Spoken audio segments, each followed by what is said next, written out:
নির্বাচন নিয়ে জাপার মনোভাব বুঝতে চাইল আইআরআই। জামাত 10% ভোট পাইলে বলবো বাপের বেটা, বলছেন ফজলুর রহমান।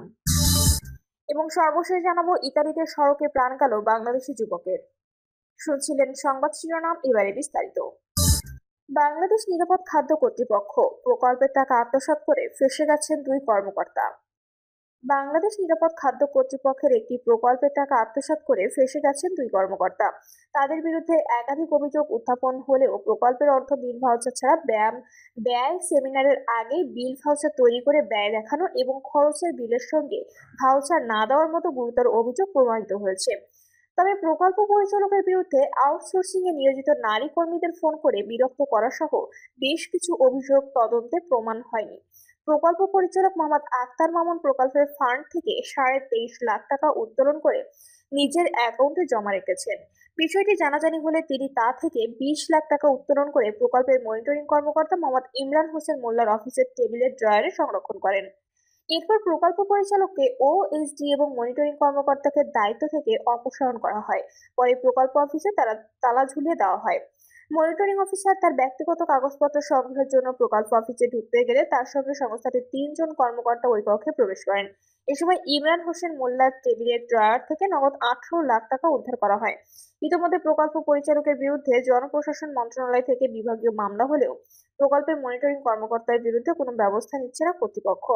জানতে চাইলে বাংলাদেশ নিরাপদ খাদ্য কর্তৃপক্ষের চেয়ারম্যান জাকারিয়া বলেন, ঘটনাটি গত বছরের অক্টোবর মাসের। অনেকগুলো অভিযোগ উত্থাপন হয়েছে, তবে তদন্ত আর্থিক অনিয়মের অভিযোগ ছাড়া বাকিগুলো প্রমাণ হয়নি। কি অভিযোগ ছিল এবং কি প্রমাণ হয়েছে জানতে চাইলে চেয়ারম্যান বলেন, দৃশ্যমান কোনো কারণ ছাড়া প্রকল্পের বিপুল পরিমাণ অর্থ উত্তোলন করে সেই টাকা নিজের অ্যাকাউন্টে রাখা গুরুতর আর্থিক অনিয়ম। প্রকল্প পরিচালক কত টাকা একসঙ্গে তুলতে পারবেন তার সিলিং দেওয়া আছে। সম্ভবত সর্বোচ্চ 3 থেকে 5 লাখ টাকা তুলতে পারবেন, কিন্তু একসঙ্গে 23 লাখ টাকা উত্তোলন, আবার তা নিজের অ্যাকাউন্টে রাখা এবং পরে তা তুলে প্রকল্প অফিসে মনিটরিং কর্মকর্তার ড্রয়ারে রাখা নিঃসন্দেহে গুরুতর আর্থিক অপরাধ। চেয়ারম্যান আরো বলেন, আমরা তদন্ত করে দেখেছি তিনি বেশ কিছু টাকা আত্মসাৎ করেছেন। বিষয়গুলো জনপ্রশাসন মন্ত্রণালয় দেখভাল করছে। এ বিষয়ে কথা বলার জন্য strengthening the inspection regulatory and coordinating function of BSF প্রকল্পের সাবেক প্রকল্প পরিচালক মোহাম্মদ আক্তার মামুনের সঙ্গে কথা বলতে তার মোবাইল ফোনে কল করলে তিনি রিসিভ করেননি। খুদে বার্তায় পরিচয় দিয়ে কথা বলতে চাইলে সাড়া দেননি। মনিটরিং কর্মকর্তা ইমরান হোসেন মোল্লা বলেন, পিডি স্যার গত বছর 27 অক্টোবর আইএফআইসি ব্যাংক থেকে 23,25,197 টাকা উত্তোলন করে সেই টাকা তার নিজের নামে ব্যাংক ক্যাশিয়ার হিসেবে জমা দেন। পরে সেই টাকা থেকে 20 লাখ টাকা তুলে আমার কাছে জমা রাখেন। এর মধ্যে 2 লাখ টাকা বিভিন্ন কাজে খরচ হয়েছে। বাকি 18 লাখ টাকা আমি নিরাপদ খাদ্য কর্তৃপক্ষের কর্মকর্তাদের কাছে নিজেই জমা দিয়েছি। কেন এতগুলো টাকা প্রকল্প পরিচালক আপনার কাছে নগদ জমা রাখলো, আপনি কি জানতে চেয়েছেন? এমন প্রশ্নে তিনি বলেন, প্রকল্পের পরবর্তী কর্মসূচি বাস্তবায়নের জন্য টাকা তুলেছেন, তবে অগ্রিম তুলে ফেলেছেন। তার ড্রয়ার তল্লাশি করে 18 লাখ টাকা উদ্ধারের বিষয়ে তিনি বলেন, আমি টাকা স্বেচ্ছায় জমা দিয়েছি। দায়িত্ব থেকে সরিয়ে দেওয়ার পরে টাকা জমা দিয়েছেন বলেও জানান তিনি। সংস্থাটির সদস্য মোহাম্মদ ওয়াহিদুজ্জামানকে তদন্ত কর্মকর্তা হিসেবে নিয়োগ করা হয়। তিনি জানান, তদন্তকালে সেমিনার ও কনফারেন্স খাতে ব্যয় হওয়া 10 লাখ টাকা তথ্য পাওয়া যায়নি। প্রশিক্ষণ খাতের 19,31,340 টাকার মধ্যে শুধু রাজশাহীতে প্রশিক্ষণ খাতে 1,14,450 টাকা ব্যয় হয়েছে। তবে ওই খরচের কোনো বিল ভাউচার পাওয়া যায়নি। কোনো প্রকার বিল ভাউচার ছাড়া 23 লাখ টাকা উত্তোলন করে নিজের অ্যাকাউন্টে জমা রেখেছেন। জানাজানি হলে ওই টাকা থেকে 20 লাখ টাকা তুলে প্রকল্পের মনিটরিং কর্মকর্তা ড্রয়ারে রেখেছেন। বাকি টাকা প্রকল্প পরিচালক আক্তার মামুন ও ইমরান হোসেন মোল্লা আত্মসাৎ করেছেন। 20 লাখ টাকা তারা আত্মসাতের উদ্দেশ্যে ব্যাংক থেকে তুলে নিজেদের কবজায় রেখেছেন। শেষ পর্যন্ত তারা হাতে নাতে ধরা পড়েছেন। এ বিষয়ে আক্তার মামুনের বিরুদ্ধে বিভাগীয় মামলার প্রস্তুতি নিয়েছেন জনপ্রশাসন মন্ত্রণালয়। সংশ্লিষ্ট একাধিক কর্মকর্তা জানান, জনপ্রশাসন মন্ত্রণালয় শিগগিরই তার বিরুদ্ধে শাস্তিমূলক ব্যবস্থা নেবে। তবে ইমরান হোসেন মোল্লার বিরুদ্ধে কোনো ব্যবস্থা নেওয়া হয়নি বলে অভিযোগ রয়েছে। সংশ্লিষ্ট একাধিক কর্মকর্তা বলেন, তিনি নাটের গুরু, তাকে শাস্তির আওতায় আনা না হলে আইনের শাসন বলে কিছু থাকবে না। তার কাছে নগদ 18 লাখ টাকা যেদিন পাওয়া গেছে সেদিনই তাকে আইনের হাতে তুলে দেওয়া দরকার ছিল, কিন্তু অদৃশ্য কারণে তার বিরুদ্ধে কোনো ব্যবস্থা নেওয়া হয়নি। জামাত 10% ভোট পাইলে বলবো বাপের বেটা, বলছেন ফজলুর রহমান। বিএনপি চেয়ারপারসন উপদেষ্টা অ্যাডভোকেট ফজলুর রহমান বলেছেন, নির্বাচনে বাংলাদেশ জামাত ইসলামী 10% ভোট পাইলে আমি বলবো বাপের বেটা কাম করছে। অ্যাডভোকেট ফজলুর রহমান বলেন, জামাত যদি দেশে 10% ভোট পায় আমি বলবো বাপের বেটা কাম করছে।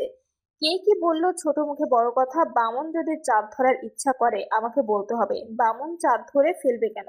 জামায়াত কি এই দেশে? জামাতের এক আমির সম্প্রতি বলেছেন সিলেট বিভাগে সব আসনে জিতবে। তারা এমন প্রশ্নে তিনি বলেন, সিলেট বিভাগে 19টা আসন আছে।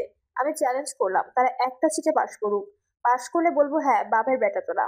জামায়াত ইসলামী নেতা আব্দুল্লাহ মোহাম্মদ তাহেরকে ইঙ্গিত করে তিনি বলেন, কুমিল্লার 14 গ্রামের যে লোকটি এখন বেশি বেশি কথা বলে দেখা যাবে এরা কেমনে নির্বাচনে পাশ করে। সংবিধান পরিবর্তন করার অধিকার এখন কারো নেই বলে মন্তব্য করেন তিনি। বলেন, সংবিধান পরিবর্তনের প্রস্তাবনা হতে পারে, পরিবর্তন করতে তো পার্লামেন্ট। মানুষ যদি জামাতের পিআর ভোট সমর্থন করে বেশি ভোট দেয় তখন তারা পিআর করুক। এখন বললেই হবে আমাকে 7টা বিয়ে করিয়ে দেন, আমাকে অমুকটা করিয়ে দেন, এগুলো বললেই হবে, খালি চাইলেই হবে। এখন ভোট হবে সংবিধান অনুযায়ী, দেখি কয়টা সিট পায়। নির্বাচন সুষ্ঠু করার বিষয়ে তিনি বলেন, মানুষ যদি ঠিক হয় পুলিশ লাগে না, রাজনৈতিক দল যদি ঠিক হয় পুলিশ লাগে না। আর নির্বাচন কমিশনকে সৎ ও সাহসী হতে হবে। আরেকটা হলো সরকারকে সব ধরনের সহযোগিতা করতে হবে নির্বাচন কমিশনকে। এরপরও হয়তো কয়েকটা কেন্দ্রে ভোট সমস্যা হতে পারে, কিন্তু অন্য সব কেন্দ্রে ভোট ভালো হবে। ইতালিতে সড়কে প্রাণ গেল বাংলাদেশি যুবকের। ইতালি রোমে সড়ক দুর্ঘটনায় মোহাম্মদ সুবেল কবিরাজ নামে এক বাংলাদেশি যুবকের মৃত্যু হয়েছে। শুক্রবার রাত 11টার দিকে সুবেলের পরিবার তথ্যটি নিশ্চিত করে। নিহত সুবেল কবিরাজ মাদারীপুর জেলার কালকিনি পৌরসভার পশ্চিম মিনাজদি এলাকার সাত্তার কবিরাজের বড় ছেলে। তার পরিবার জানায়, সংসারের হাল ধরতে দীর্ঘদিন ধরে ইতালিতে অবস্থান করছিলেন সুবেল। সেখানে একটি কোম্পানিতে চাকরি করে পরিবারের জন্য অর্থের যোগান দিয়ে আসছিলেন তিনি। শুক্রবার রাতে রোমের সড়কে একটি গাড়ি চাপায় তার মৃত্যু হয়েছে। নির্বাচন নিয়ে জাপার মনোভাব বুঝতে চাইল আইআরআই। জাতীয় পার্টির দুই পক্ষের নেতাদের সঙ্গে পৃথক বৈঠক করে যুক্তরাষ্ট্রভিত্তিক বেসরকারি সংস্থা ইন্টারন্যাশনাল রিপাবলিকান ইনস্টিটিউটের ঢাকা সফরকারী প্রতিনিধি দল জানতে চেয়েছে তারা আগামী জাতীয় নির্বাচনে অংশগ্রহণ করবে কিনা। দুই পক্ষের নেতাদের সঙ্গে কথা বলে জানা গেছে তারা আইআরআই প্রতিনিধি দলকে বলেছেন জাপান নির্বাচনে অংশগ্রহণের জন্য প্রস্তুত, কিন্তু সরকার তাদের নির্বাচন অংশ নিতে দেবে তা নিশ্চিত নয়। এখনো পর্যন্ত সব দলের সমান অধিকারও নেই। জাপার দুই পক্ষের নেতাদের সঙ্গে গত বুধ ও বৃহস্পতিবার পৃথক বৈঠক করে আইআরআই এর 4 সদস্যের প্রতিনিধি দল। বিএনপি ও মঙ্গলবার জামায়াত ইসলামের সঙ্গেও পৃথক বৈঠক করেছে আইআরআই। এর মধ্যে জিএম কাদেরের নেতৃত্বে জাপার এক পক্ষের সঙ্গে বৈঠক করে আইআরআই। বৈঠকে জিএম কাদের সহ মহাসচিব শামীম হায়দার পাটোয়ারি, প্রেসিডিয়াম সদস্য মইনুর রাব্বি চৌধুরী ও চেয়ারম্যান উপদেষ্টা মাহফুজুর রহমান অংশ নেন। শামীম হায়দার পাটোয়ারি গতকাল শুক্রবার বলেন, আমরা বলেছি পরিবেশ ঠিক থাকলে নির্বাচনের জন্য আমরা প্রস্তুত আছি, কিন্তু সরকারি নিরপেক্ষতা নিয়ে সমস্যা আছে। সুষ্ঠু নির্বাচনের জন্য যে লেভেল প্লেইং ফিল্ড দরকার সেটা নেই। সরকার লেভেল প্লেইং ফিল্ড করতে পারবে বলেও আমার বিশ্বাস করতে পারছি না।